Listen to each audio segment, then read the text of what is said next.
अजित देखिए, नेता प्रतिपक्ष के नाम पर मुहर अगर लगती है तो सबकी निगाहें टिकती हैं कि कौन होगा प्रदेश अध्यक्ष। ये चीजें जितनी ऊपर से आसान दिखती हैं, गहराई में साधने की कोशिश है 2022 को।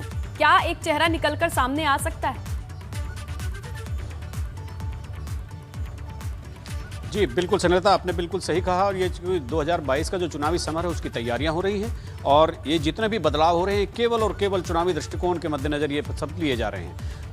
दिल्ली में जो उत्तराखंड को लेकर जो बैठक और जो एक्सरसाइज कांग्रेस की चल रही है उसमें जिस तरह से एक नाम सामने आ रहा है कि प्रीतम सिंह को अध्यक्ष की जिम्मेदारी के साथ साथ या अध्यक्ष की जिम्मेदारी वापस लेकर के नेता प्रतिपक्ष बना दिया जाए और किसी दूसरे एक बड़े दावेदार को अध्यक्ष की जिम्मेदारी सौंप दी जाए, ये एक बदलाव होगा। और ये बदलाव उस लिहाज से कितना कारगर होगा कि चुनाव में उनको फायदा मिल सके, ये तो चुनाव के बाद ही पता चलेगा। लेकिन इस समय जो सहमात का खेल कांग्रेस के भीतर चल रहा है, इस समय जो हरीश रावत इस चुनाव को अपने लिए डू और डाई की स्थिति में लेकर आ गए हैं, इस समय जो हरीश रावत ने जो पूरे इस गेम के जो मास्टरमाइंड हैं, इसकी जो व्यूह रचना केवल हरीश रावत ने की है। हरीश रावत के बिछाई हुई बिसात पर ये सारे बदलाव हो रहे हैं। हरीश रावत के लिए ये चुनाव अति महत्वपूर्ण हो जाता है। अगर प्रीतम सिंह नेता प्रतिपक्ष बनते हैं तो अध्यक्ष पद में 2-3 नाम जो सामने आ रहे हैं वो हो सकते हैं। उनसे कितना कारगर होगा, कितना फायदा मिलेगा पार्टी को, कितना नहीं मिलेगा, एक अलग बात है।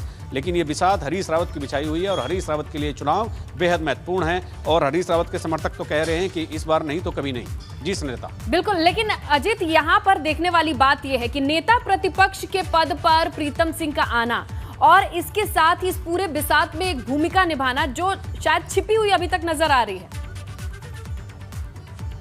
हरीश रावत की। बिल्कुल, आप ये लीडर पोजीशन देखिए। हाँ देखिए, लीडर पोजीशन का असली काम सदन के भीतर होता है जब सदन की कार्रवाई चलती है। आप इस बात को इस तरह से भी समझ सकते हैं कि लीडर अपोजिशन का काम बाहर सरकार में 1-2 कमेटियों में होता है, जहां चयन होता है किसी संवैधानिक पद पर, वहां होता है। वरना सदन के भीतर ही लीडर अपोजिशन का सारा दायित्व निर्वहन होता है। और लीडर अपोजिशन एक ही सत्र चलना है चुनाव से पहले, केवल 2022 से चुनाव से पहले विधानसभा का एक सत्र होगा, वो भी 1 या 2 दिन का, 3 दिन का होगा। क्योंकि कोरोना है, उस हिसाब से विधानसभा पहले की तरह चल भी नहीं रही है। तो उस 2 दिन के लिए इतनी जद्दोजहद नहीं हो सकती। उस 2 दिन के लिए तो जो डिप्टी लीडर अपोजिशन थे कर्णमारा, उनको भी एक दायित्व दिया जा सकता था। लेकिन केवल और केवल इसके पीछे एक बहुत बड़ा घटनाक्रम छिपा हुआ है। जैसा मैंने अभी आपको बताया कि ये जो पूरी बिसात है हरीश रावत की बिछाई हुई है, और हरीश रावत इस मामले में बहुत बड़े और बहुत माहिर खिलाड़ी माने जाते हैं। इस बार का चुनाव बहुत ही देखने लायक और दिलचस्प होगा, उसी लिए ये सब चीजें हो रही है। जी।